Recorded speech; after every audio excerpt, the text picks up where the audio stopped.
बोलो साईनाथ महाराज की जय। प्रिय भक्तों, बाबा की लीलाओं का वर्णन अब हम आगे की कथा शुरू करते हैं। बाबा की जीवनी सर्व प्रकार से प्राकृतिक और मधुर है। उसके अनेक कार्य जैसे भोजन, चलना फिरना तथा स्वाभाविक उपदेश देना बड़े ही मधुर हैं। वे आनंद के अवतार हैं। इस परमानंद का उन्होंने अपने भक्तों को भी रसवादन करवाया, इसलिए उन्हें उनकी चिर स्मृति बनी रही। भिन्न भिन्न प्रकार के कर्म और कर्तव्यों की उनकी अनेक कथाएं भक्तों को उनके द्वारा प्राप्त हुई। बाबा की सदैव यही इच्छा थी कि लोग संसार में सुखी जीवन व्यतीत करें और वे सदैव जागरूक रहकर अपने जीवन का परम लक्ष्य आत्मानुभूति, ईश्वर का दर्शन अवश्य प्राप्त करें।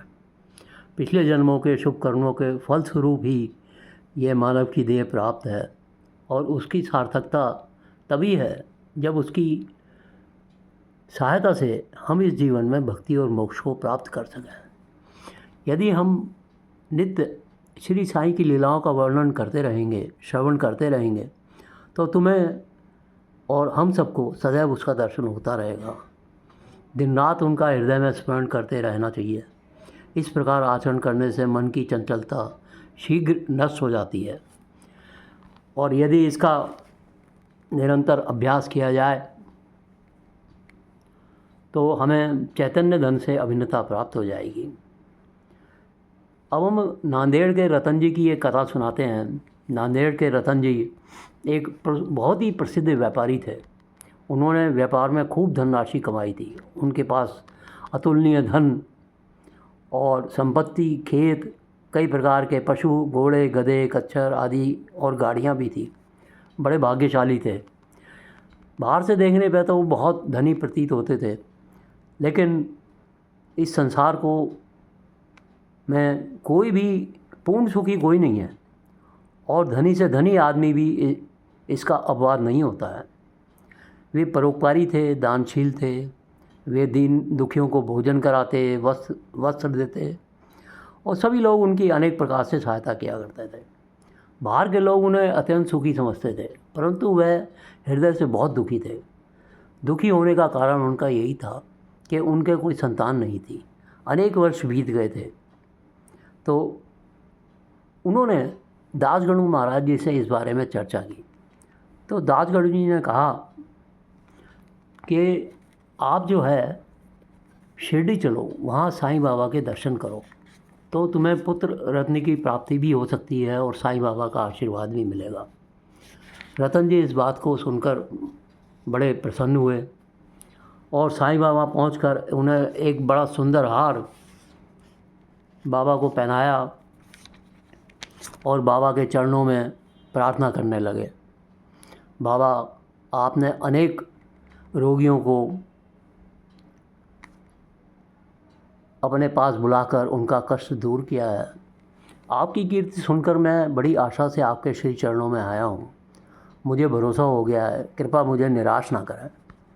श्री साईं बाबा ने कहा कि आप मुझे 5 रुपये दक्षिणा दे दो। ये 5 रुपये वो देना ही चाहते थे, परंतु बाबा ने दोबारा कहा, अच्छा ऐसा करो, मुझे 3 रुपये 14 आने पहले ही प्राप्त हो चुके हैं, तो बाकी के शेष रुपये दे दो। यह सुनकर रतन जी बड़े आश्चर्य में पड़ गए। बाबा का अभिप्राय उन्हें समझ में ही नहीं आया। वो सोचने लगे कि मैं तो शिरडी पहली बार आया हूँ, तो बाबा ने ये कैसे कहा कि मैंने 3 रुपये 14 आने बाबा को पहले ही दे दिए हैं। परंतु उन्होंने वो दक्षिणा बाबा को दे दी और बाबा के चरणों के पास बैठे रहे। बाबा ने कहा, चिंता त्याग दो, अब तुम्हारे दुर्दिन समाप्त हो गए हैं।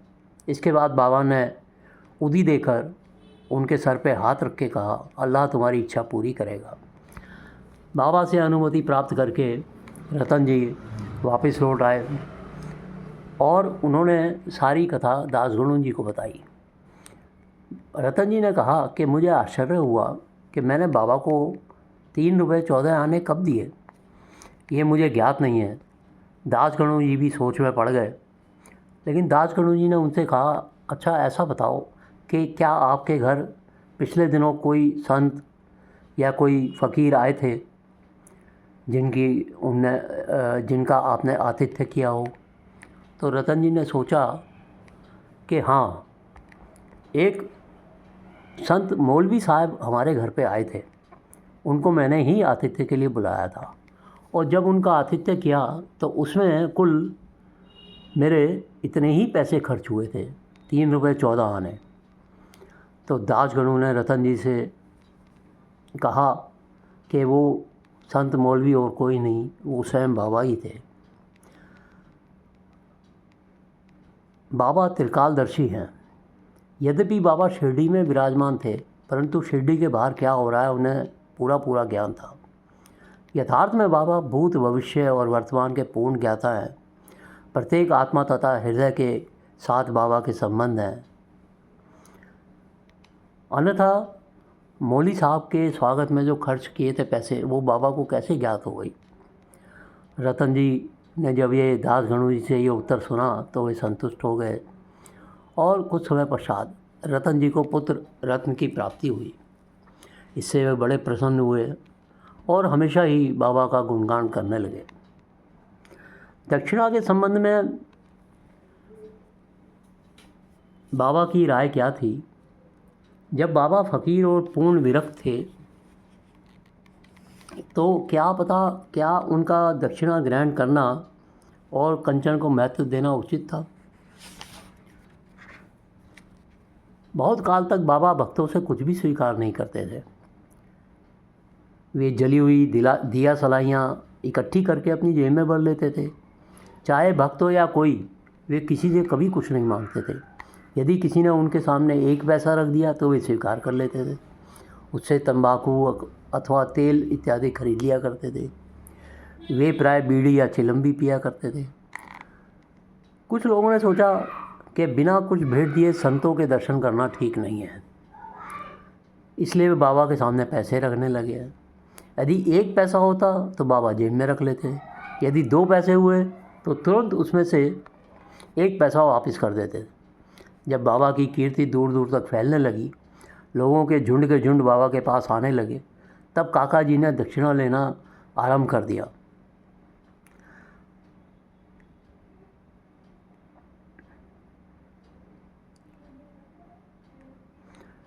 बाबा ने अक्सर यही कहा करते थे, मैं जो भी कुछ स्वीकार करता हूँ, मुझे उसे 100 गुना अधिक वापस करना पड़ता है। एक घटना बताते हैं आपको श्री गणपत राय बोट्स लिखते हैं कि बाबा के बार बार आग्रह करने पर भी उन्होंने अपने रुपयों की थैली उनके सामने उड़ेल दी। इसका परिणाम यह हुआ कि जीवन में उन्हें धन का अभाव कभी न हुआ तथा प्रचुर मात्रा में लाभ ही होता रहा। अनेकों बार बाबा ने किसी प्रकार की दक्षिणा स्वीकार भी नहीं की। बाबा ने प्रोफेसर C.K. नारके से 15 रुपये दक्षिणा मांगी, लेकिन उनके पास तो पैसे ही नहीं थे। उन्होंने बाबा से कहा, बाबा मेरे पास तो 1 पाई भी नहीं है। तब बाबा ने कहा, मैं जानता हूँ तुम्हारे पास कोई पैसा नहीं है, परंतु तुम योग वशिष्ठ का अध्ययन करते हो, उसमें से ही दक्षिणा दे दो। यहाँ दक्षिणा का अर्थ था पुस्तक से शिक्षा ग्रहण कर हृदय संगम करना, जो कि बाबा का निवास स्थान है। एक दूसरी घटना में एक महिला श्रीमती R.A. तरखंड से 6 रुपये बाबा ने दक्षिणा मांगी। महिला बहुत दुखी हुई क्योंकि उसके पास देने को कुछ भी नहीं था। उनके पति ने उन्हें समझाया कि बाबा का अर्थ तो 6 रुपयों से है, जिन्हें बाबा को समर्पित कर देना चाहिए। बाबा ने जब ये सुना तो वो इस अर्थ से सहमत हो गए। एक बात ये बताने योग्य है कि बाबा के पास दक्षिणा के रूप में बहुत सा द्रव्य पैसा इकट्ठा हो जाता था।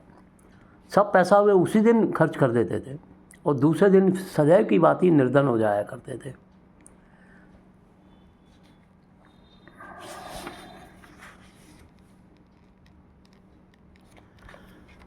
बाबा प्रत्येक से दक्षिणा नहीं लेते थे। यदि बाबा ने बिना मांगे किसी से दक्षिणा भेंट की तो कभी तो वो स्वीकार कर लेते थे और कभी मना कर देते थे। वे केवल कुछ भक्तों से ही दक्षिणा मांगा करते थे। उन्होंने उन लोगों से कभी कुछ नहीं मांगा जो सोचते थे कि बाबा के मांगने पर ही दक्षिणा देंगे। यदि किसी ने बाबा की इच्छा के विरुद्ध दक्षिणा दे दी तो वे वहाँ से उसे उठाने को कह देते थे। स्त्री और बालकों से भी दक्षिणा ले लेते वो। उन्होंने सभी धनाढ्यों या निर्धनों से कभी दक्षिणा नहीं मांगी। बाबा के मांगने पर भी जिन्होंने दक्षिणा ना दी वे उस पर कभी गुस्सा नहीं हुए। यदि किसी मित्र द्वारा उन्हें दक्षिणा भिजवाई और उसे उसका स्मरण ना रहता तो बाबा किसी न किसी रूप में उसे स्मरण करा देते और उससे दक्षिणा ले लेते थे। कुछ अवसरों पर तो वे दक्षिणा की राशि से कुछ अंश वापस भी लौटा देते थे और देने वालों को संभाल कर रखने के लिए या पूजा में रखने के लिए कहते थे। इससे दाता या भक्त को बहुत लाभ पहुंचता था। यदि किसी ने अपनी इच्छित राशि से अधिक भेंट की तो वह अधिक राशि बाबा लौटा देते थे। किसी न किसी से तो वे उसकी इच्छित राशि से भी अधिक मांग कर बैठते थे। यदि उसके पास नहीं होती थी तो बाबा कहते थे आप किसी से उधार लो या दूसरों से मांग करके दो। किसी दिन में तो 3-4 बार बाबा दक्षिणा मांगा करते थे। दक्षिणा में जो बाबा को राशि मिलती थी बाबा अपने लिए बहुत कम खर्च करते थे। जैसे चिलम पीना, तंबाकू और धूनी के लिए शेष अन्य व्यक्तियों को बांट दिया करते थे। अधिक मूल्यवान पदार्थ लाने वाले को बाबा से अति क्रोधित हो जाते और अपशब्द कहने लगते। उन्होंने श्री नाना साहब चंदोकर से कहा, मेरी संपत्ति केवल एक कॉपिन और टमरेल है। लोग बिना कारण ही मूल्यवान पदार्थ लाकर मुझे दुखी करते हैं। कामनी और कंचन मार्ग में 2 मुख्य बाधाएं हैं और बाबा ने इसके लिए 2 पाठशालाएं खोली थी। यथा दक्षिणा ग्रहण करना और राधा कृष्ण माई के यहाँ भेजना। इस बात की परीक्षा करने के लिए क्या उनके भक्तों ने इन आसक्तियों से छुटकारा पा लिया है या नहीं। इसलिए जब भी कोई बाबा के पास आता तो वे उसे दक्षिणा मांगते और उसे शाला में राधा कृष्ण माई के घर जाने को कहते। यदि वे इन परीक्षाओं में उत्तीर्ण हो जाता तो इससे सिद्ध होता वे कामिनी और कांचन की आसक्ति से विरक्त हैं और बाबा की कृपा आशीर्वाद उन्हें मिल जाता। भक्तों, आगे की कथा हम अगले अध्याय में अगले वीडियो में बनाएंगे। तब तक आप सभी से प्रार्थना है, साईं बाबा का नाम लेते रहें, साईं साईं जपते रहें। बोलो साईंनाथ महाराज की जय।